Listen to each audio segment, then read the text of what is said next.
akan dibawakan oleh narasumber kita yang luar biasa, yaitu Bapak Dr. Khairullah SPD MPD. Beliau adalah Kepala Balai Penjaminan Mutu Pendidikan Provinsi Kalimantan Timur, mewakili Dirjen PAUD Dikdasmen Kemendikbudristek Republik Indonesia. Betul Bapak? Baik. Nanti kita juga akan dimoderatori oleh Pastor Revi Tanot PhD. Baik, tanpa berlama-lama lagi, saya mengundang Bapak Dr. Khairullah SPD MPD dan Pastor Revi Tanot PhD untuk maju ke depan. Mari kita beri tepuk tangan yang meriah untuk narasumber dan moderator kita pada hari ini. Melengkapi, karena Bapak dan Ibu hadir di sini dalam rangka untuk pemusyawaratan tujuan ke depan seperti apa, gitu ya. Nah, baik Bapak dan Ibu, tadi sudah secara gamblang disampaikan oleh Bapak Kepala BPMP Provinsi Kalimantan Timur, dan saya coba menambahkan beberapa informasi sebagai bekal, sebagai tambahan informasi bagi Bapak dan Ibu semuanya. Baik, mungkin dari saya yakin Bapak dan Ibu ingin mengharapkan informasi terkait dengan bagaimana kebijakan-kebijakan prioritas Kemendikbudristek di tahun 5 tahun terakhir ini lah ya, di 5 tahun terakhir ini. Bapak dan Ibu pasti sudah mendengar ya tentang Merdeka Belajar, itu sudah disebutkan ya, Merdeka Belajar, kami ini belum merdeka, begitu ya. Merdeka Belajar itu untuk siapa, kan begitu. Apa yang bisa kita lakukan dalam kebijakan Merdeka Belajar? Nah, terkait dengan Merdeka Belajar adalah sebuah kebijakan dari Kementerian Pendidikan, Kebudayaan, Riset dan Teknologi di periode kedua Bapak Jokowi ini melalui Mas Nadiem Makarim. Tadi sudah disinggung oleh Bapak Kepala. Mulai dari kebijakan Merdeka Belajar yang pertama sampai sekarang Merdeka Belajar yang terakhir. Bapak dan Ibu masih ingat jilid keberapa? Episode keberapa? 26, benar sekali. Ya. Dari sekian banyak episode tadi ada beberapa kebijakan yang terkait langsung dengan pendidikan PAUD, dasar dan menengah. Baik, kalau kita bicara ingin mewujudkan manusia yang berprofil pelajar Pancasila, berarti kita harus membangun sistem mendukung segala hal yang bertujuan untuk mewujudkan itu. Artinya, ketika seorang manusia lulus dari sebuah jenjang, apakah dia di jenjang PAUD, apakah dia di jenjang SD, ataupun dia di jenjang SMP, SMA dan seterusnya, rasakan bahwa belajar itu menyenangkan. Kalau dia tertanam di fondasi awalnya bahwa belajar itu menyenangkan, maka seterusnya dia akan menjadi seorang pembelajar sepanjang hayat. Pendidikan Kalimantan, Pontianak. Pertanyaan saya masih relevansi dengan apa yang disampaikan selain oleh Pak Andrianus juga oleh Kepala LPMP tadi.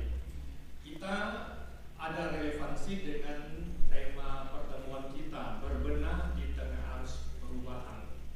Sesudah pertemuan tentu kita ada satu kesepakatan atau satu gambaran lah apa yang harus kita benahi di tengah arus perubahan ini untuk sekolah-sekolah Katolik. Nah, kalau bicara seperti itu, kita tidak bisa bicara hanya konsep-konsep seperti ini. Kalau Bapak bicara tentang profil pelajar Pancasila, saya sudah baca 20 tahun yang lalu, itu ketika Partnership for 21st Century Skill, itu kemudian ya, ini sudah organisasi sudah bubar, dia udah bicara soal itu, dia namanya 21st Century Skill disebut, diadopsi oleh banyak negara, termasuk oleh Indonesia, sekarang baru mulai diadopsi, walaupun versinya beda-beda. Itu konsep-konsep yang kita butuhkan itu data. Tanggal 5 Desember nanti, tanggal 5 Desember, PISA yang tiap 3 tahun menyelenggarakan tes itu, dia akan umumkan hasil tes tahun 2022. Ini dia cukup banyak memaparkan berdasarkan data. Direkturnya Andreas Speichel, kalau kita ikuti, itu gampang ikutinya, ikuti pembicaraannya, itu penuh data. Jadi kita tahu. Sehingga yang selama ini kita katakan dari disinggung misalnya jumlah siswanya sedikit itu muridnya banyak, ternyata itu mitos. Menurut Andreas Klesen, menurut hasil seperti itu. Jadi seperti itulah saya pikir kita perlu data, ya, perlu data supaya kita paparkan. Karena ini kita Indonesia kita tahu beragam daerah dengan karakteristik kedaerahannya beragam juga. Dengan data ini kita bisa saling belajar. Kalau misalnya dari BMPKT ini ada data seperti ini berbagi kepada kita, mungkin bisa menjadi bahan kita untuk mengkaji di tempat kita masing-masing. Saya pikir itu yang penting karena ada hubungan dengan perubahan. Karena perubahan itu sendiri kita tahu perubahan itu ada perubahan incremental, ada perubahan discontinue. Jadi kita ganti yang lama, tidak seperti ini lagi. Ada kita ubah-ubah sedikit. Perubahan itu sendiri itu ada namanya antisipatori untuk mengamati, melihat apa yang akan terjadi di masa depan atau perubahan yang terjadi karena reaksi terhadap environment, reaction to environment. Jadi banyak perubahan-perubahan yang perlu kita lakukan supaya nanti pada akhir pertemuan kita memang kita ada kesimpulan inilah yang harus kita lakukan sekolah-sekolah Katolik dengan memperhatikan kedaerahan masing-masing, ke ciri-ciri masing-masing, potensi masing-masing supaya kita bisa berbenah lebih baik untuk sekolah Katolik sendiri dan untuk pembangunan pendidikan di Indonesia. Terima kasih. Baik, terima kasih Saudara tiga. Jadi silakan nanti Pak Nidro. Jadi yang pertama dari Bali menyangkut ini kebijakan tentang P3K, apakah bisa mereka di swasta? Tidak laku, nah, itu tantangan. Ya, jadi yang perlu kita pahamkan kepada masyarakat, ini bukan tugasnya yayasan saja, bukan tugasnya sekolah, ini tugas kita bersama. Yang tadi sudah dikatakan oleh Kepala BPMP, kami sudah menggandeng Pemda untuk sama-sama menyadarkan masyarakat bahwa pentingnya penekanan kemampuan fondasi daripada sekedar baca tulis hitung di TK di jenjang PAUD begitu. Jadi ini tantangan kita bersama, Pak. Kita sadarkan masyarakat bahwa PAUD itu penting loh. Tapi pentingnya bukan mengajarkan baca tulis, tapi mengembangkan 6 kemampuan fondasinya. Itu yang harus dipahami oleh masyarakat. Kemudian semua pelatihan bahkan investasi itu tertuju pada pengembangan SDM untuk memberikan layanan yang terbaik bagi anak-anak kita.